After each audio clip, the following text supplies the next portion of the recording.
Welcome back. Right, last segment on our Friday afternoon, we thought we'd have Mitchell Forgy join us from Red Beard Roasters. It's great to have you back on the show. And I'm happy to be back and with you and not Steph. Thank you. And not Steph? Oh, I love Steph.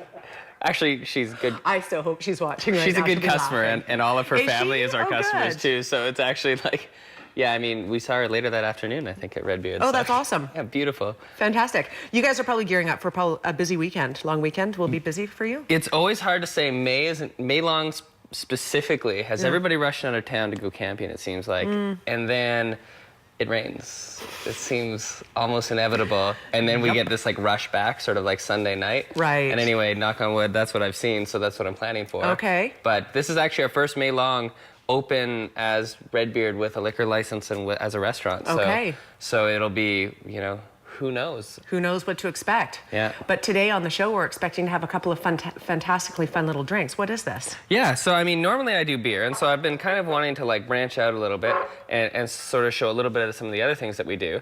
And so one of the things that I think is really underappreciated on most of our drink menus anywhere at any restaurant is sort of like the highball, which is like, you know, it's typically kind of like scorned upon, even like it's, you know, come and get your, you know, your whiskey and Coke, and it's like, you know, it's that vehicle to have something to drink, and you know, but it's often like sort of not held in high regard in terms of the sort of aficionado set. And then for the rest of us, it's kind of like, oh well, I just want to have something that's fizzy and cold, and you know, and does the job. And so something that we've been playing around with at Red Beard is sort of elevating that highball to a bit of like a higher level, sort of by just using, I guess, slightly more interesting ingredients, I guess. Right. And the most interesting ingredient in there is these orange bitters. So these ones specifically are made in, we can get that right, sort of front and center. That's the Fee Brothers are located in Rochester, New York, which is in the Hudson Valley, just north of New York City. And they do about 50 different kinds of bitters.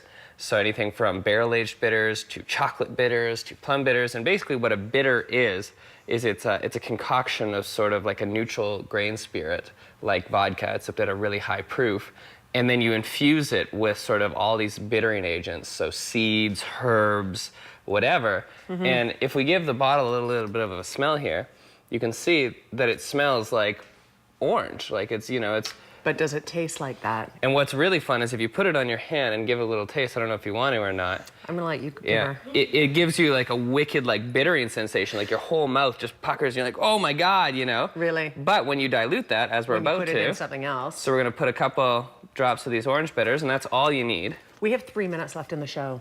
Is that disappointing for you? It's disappointing for me. We have about 2 minutes here. Sometimes I figure it should just go for an hour. We can just sit down, we could do that. Just drink the whole time, and you know, nobody would ever get invited back on the air, but you know, that's okay. Okay, so we're pouring in some Genevieve, which is also known as gin.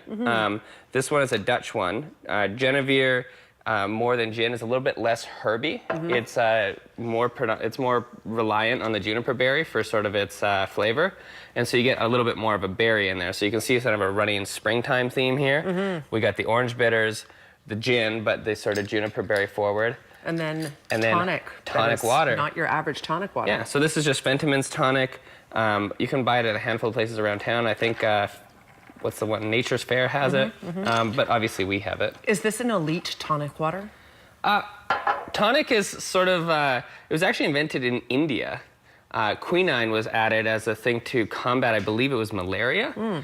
And people couldn't drink it because it was so bitter, and so they just diluted it in soda water. And then all of a sudden, the English, you know, colonialists there became like addicted to this somewhat bitter and refreshing drink. Should we give this a try? So yeah, here we go. It looks like a glass of water, yet there's so much more going on beyond the ice cubes. It's a gin and tonic with orange bitters.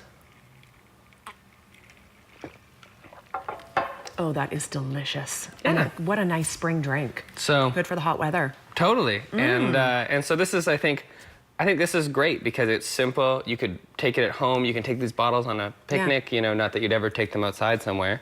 Maybe not. Maybe not. But you know, or probably the best place is the Red Beard patio. Yeah. Nicely done.